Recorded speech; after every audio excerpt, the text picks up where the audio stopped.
Assalamualaikum warahmatullahi wabarakatuh. Selamat pagi anak-anak. Bagaimana kabarnya? Ya, saya harap adik-adik semua dalam keadaan sehat walafiat ya, dan selalu dalam lindungan Allah Subhanahu wa taala. Dan pada hari ini kita berjumpa lagi pada mata pelajaran fikih. Dan pada hari ini kita nanti akan mereview soal formatif yang sudah pernah kita lalui ya di minggu-minggu lalu. Di sini nanti saya akan membahas terkait dengan soal-soal formatif yang kemarin, supaya nanti adik-adik juga mengetahui jawaban yang tepat itu yang mana. Dan untuk lebih afdalnya lagi, sebelum kita memulai pembelajaran pada hari ini, mari kita membaca basmalah bersama-sama. Bismillahirrahmanirrahim. Jadi saya sudah berada di latihan soalnya di sini. Langsung saja kita bahas ya, yaitu yang pertama, syarat hewan kambing boleh digunakan untuk berkurban adalah ya, yang A sunnah, maksud saya di sini yang A sudah berganti gigi seri, atau B memiliki badan yang gemuk, atau C ekornya tidak cacat, atau D memiliki tanduk yang sempurna. Jadi jawabannya di sini yang benar adalah yang A ya, yang sudah berganti gigi seri. Kemudian yang nomor 2, Pak Mukhlis menyembelih hewan kurban untuk melaksanakan nadarnya. Hukum memberikan daging kurban kepada tetangga Pak Mukhlis yang non muslim di sini adalah A haram, atau B sunnah, atau C wajib, atau D mubah. Jadi jawaban yang benar di sini adalah yang A ya, jadi haram hukumnya, jadi tidak diperbolehkan. Kemudian soal yang nomor 3, di bawah ini tata cara penyembelihan yang keliru ya, yang tidak dibenarkan. Itu adalah yang A berniat menyembelih hewan untuk berkurban, atau B membaca sholawat Nabi Muhammad SAW, atau C membaca mantra, atau D membaca basmalah. Jadi yang tidak dibenarkan di sini adalah yang C membaca mantra. Kemudian langsung saja lanjut ke soal yang nomor 4. Unta yang digunakan untuk berkurban sebaiknya berumur ya, kalau unta berarti umurnya yang C ya, yang 5 tahun lebih, karena pertumbuhan dari hewan unta itu sendiri itu lebih lama dibandingkan dengan hewan-hewan yang disyariatkan untuk dikurbankan yang lainnya. Jadi kayak kambing itu 2 tahun itu sudah ini ya, sudah lumayan gede ya. Sapi juga seperti itu. Dan di sini berhubung unta, maka durasinya lebih lama. Jadi yang boleh digunakan untuk berkurban itu adalah unta yang sudah berumur 5 tahun lebih. Kemudian yang C, maksud saya di sini yang nomor 5, surat Al-Kautsar ayat 2 menjelaskan tentang ya, surat Al-Kautsar ayat 2. Bunyinya ya, yang itu yang surat Al-Kautsar bunyinya fasholli lirabbika wanhar. Ya, jadi menjelaskan tentang yang A ya, perintah untuk berkurban. Jadi jawaban yang benar di sini adalah yang A. Kemudian lanjut soal nomor 5, nomor 6. Penyembelihan hewan kurban pada hari raya Idul Adha dilaksanakan untuk mengenang peristiwa akan disembelihnya A. Nabi Ibrahim, atau B. Nabi Ismail, atau C. Nabi Ishak, atau D. Nabi Yakub. Jadi dari kisah sejarah dari berkurban ini memperingati mengenang peristiwa akan disembelihnya Nabi Ismail oleh Nabi Ibrahim di situ ya. Ya ceritanya seperti yang sudah saya jelaskan di pertemuan sebelumnya. Kemudian nomor 7, ketika hendak membagikan daging kurban, para panitia kurban harus memperhatikan ya, di sini jawaban yang benar adalah yang C ya, keadilan dalam membagikannya.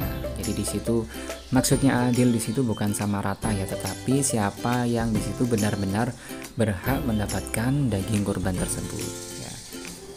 Kemudian nomor 8, hari tasyrik jatuh pada tanggal 11, 12, 13 Dzulhijjah, yaitu hari khusus untuk ya, di sini hari khusus untuk A. menyembelih hewan kurban, atau B. menghabiskan daging kurban, atau C. menyembelih hewan kurban, atau D.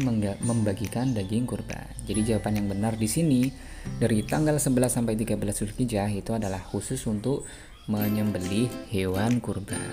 Jadi jawaban yang benar adalah yang C.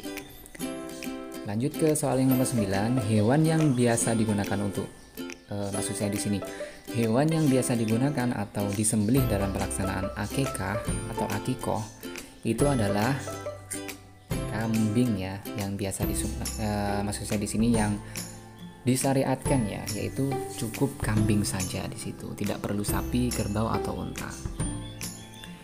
Kemudian nomor 10, jika anak yang baru lahir adalah perempuan, jumlah kambing yang digunakan untuk akikoh ya, jumlahnya adalah 1 ekor kambing saja. Kalau laki-laki berapa? Kalau laki-laki 2 ekor kambing ya, seperti itu ya. Kemudian lanjut ke soal yang nomor 11. Orang yang mampu namun tidak mau melaksanakan atau tidak mau melakukan akikoh untuk anaknya termasuk golongan orang yang bakhil ya, atau orang yang pelit. Karena akikoh itu adalah niatnya kita menunjukkan rasa syukur kita kepada Allah Subhanahu wa taala karena Allah sudah mengaruniakan anak kepada kita.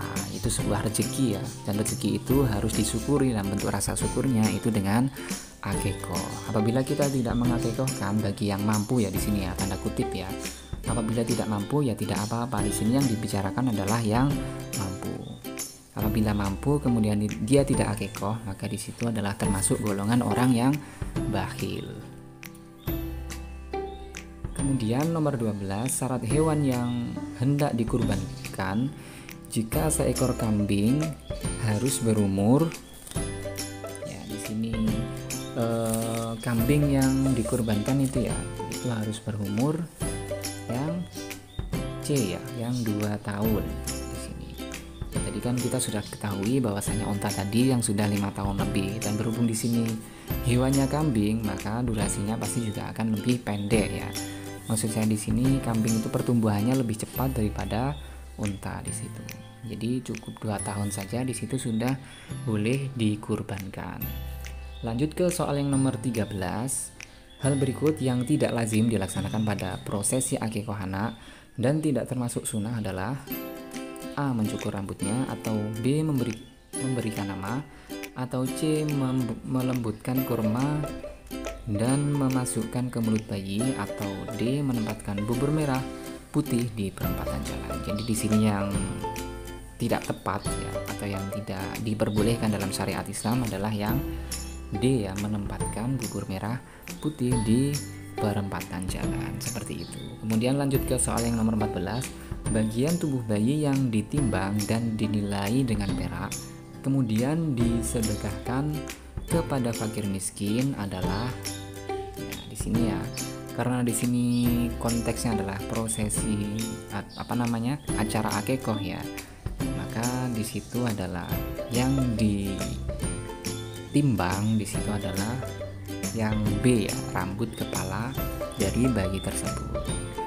Kemudian lanjut ke soal yang nomor 15. Melembutkan kurma dan memasukkannya ke mulut bayi termasuk hal yang disunahkan, disebut dengan istilah ya, melembutkan kurma itu ke mulut bayi itu dinamakan dengan istilah B ya, tahnik. Lanjut ke soal yang nomor 16. Daging hewan akikoh hendaknya dibagikan setelah dimasak ya. Jadi perbedaannya kurban dengan akikah itu seperti itu. Jadi kalau hewan kurban itu afdolnya ketika belum matang atau belum dimasak, tetapi kalau daging akikoh itu afdolnya atau lebih baiknya itu dibagikan ketika sudah keadaan dimasak. Kemudian soal nomor 17. Jika daging akikoh terbatas, lebih utama dibagikan kepada A. tetangga dekat dan jauh, atau D atau B saudara kita sendiri walaupun jauh, atau C tetangga dekat baik kaya maupun miskin, atau D tetangga dekat dan tidak mampu. Jadi jawaban yang benar di sini adalah yang D ya, tetangga dekat dan tidak mampu. Dan lanjut ke soal yang nomor 18. Pelaksanaan akikoh disyariatkan. Jawaban yang benar di sini adalah yang D ya, seumur hidup sekali. Disunahkannya cuma seumur hidup sekali. Jadi sekali saja. Terus kemudian apabila kita ingin melaksanakan tasyakuran lagi atau menyembelih kambing lagi untuk akikoh kita, itu juga diperbolehkan. Namun di sini yang disunahkan ya, atau yang disunahkan banget di sini, disunahkan sekali itu hanya 1 kali seumur hidup. Kemudian nomor 19. Jika seseorang melahirkan anak kembar yaitu laki-laki dan perempuan, ia harus menyembelih hewan akikoh sebanyak titik-titik ekor kambing. Jadi tinggal di total ya. Jadi di situ yang pertama kalau laki-laki 2 ekor kambing, yang perempuan 1 ekor kambing. Berarti totalnya menjadi 3 ekor kambing. Lanjut ke soal yang nomor 20. Hukum memakan hewan yang ketika menyembelih tidak menyebut nama Allah adalah hukumnya adalah tidak diperbolehkan ya di situ ya. Jadi haram jawabannya. Terus kemudian di sini kita lanjut ke soal yang nomor 21. Ralat ya, nomor 20 ini ya. Nomor 20 ini jawaban yang benar adalah yang ini ya. Ada yang menyebutnya sebagai makruh dan ada yang menyebutnya sebagai haram di situ. Nah, di sini poin ya, bonus bagi adik-adik semua karena saya mencantumkannya di sini ada 2 kategori. Jadi jawaban yang benar bisa A juga bisa yang D.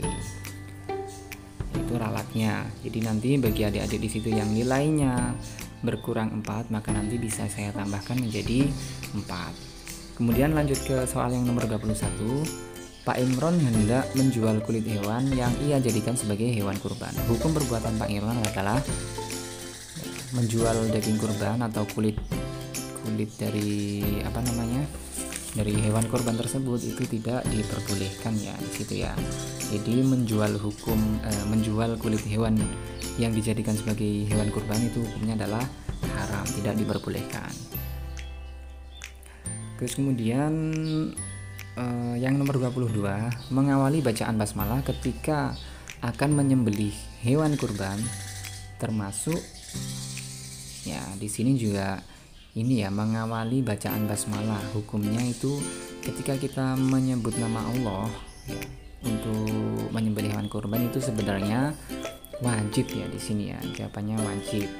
Dan bagi adik-adik di sini yang sekiranya jawabannya salah ya, saya salahkan atau seperti apa, atau menjawab wajib salah, nanti akan saya tambah ya nilainya ya, seperti itu. Kemudian lanjut ke soal yang nomor 23. Sifat binatang yang tidak boleh dikurbankan adalah ya yang tidak boleh ya, yang nyata pincang kakinya, karena untuk hewan yang dikurbankan itu adalah hewan yang benar-benar sehat ya, tidak ada kecacatan sedikit pun baik dari fisiknya maupun dari dari kondisi psikisnya hewan tersebut. Jadi jawaban yang benar adalah yang D. Kemudian soal yang nomor 24, cara membagi daging kurban adalah untuk fakir miskin, untuk keluarga yang berkurban, dan untuk ya di sini yang benar adalah cara membagi daging kurban. Coba diperhatikan kembali di situ cara membaginya ya. Yang pertama yaitu untuk fakir miskin kan sudah. Terus kemudian di situ yang kedua untuk keluarga yang berkurban, dan yang ketiga yaitu untuk yang D ya, disedekahkan. Baik di situ untuk anak yatim piatu ataupun untuk orang yang gelandangan di jalan. Jadi konteksnya kalau disedekahkan itu adalah secara global. Kemudian soal yang terakhir di sini yang nomor 25, seekor kambing atau domba dapat digunakan untuk berkurban satu orang ya, hanya untuk satu orang saja. Seperti itu pembahasan soal formatif pada hari ini. Mudah-mudahan bisa bermanfaat, dan bagi adik-adik semua yang sekiranya nilainya masih di bawah KKM tidak perlu berkecil hati dan tetap semangat ya, karena masih ada kesempatan lagi di pertemuan selanjutnya yaitu di semesteran nanti ya. Perlu ditingkatkan lagi belajarnya supaya nanti di semesteran nilainya bisa naik lagi ya, seperti itu ya. Dan bagi adik-adik di situ yang sekiranya nilainya masih sudah di atas KKM atau sudah bagus, dipertahankan supaya nanti ketika ujian atau semesteran nanti adik-adik nilainya juga bisa lebih baik lagi daripada yang formatif ini.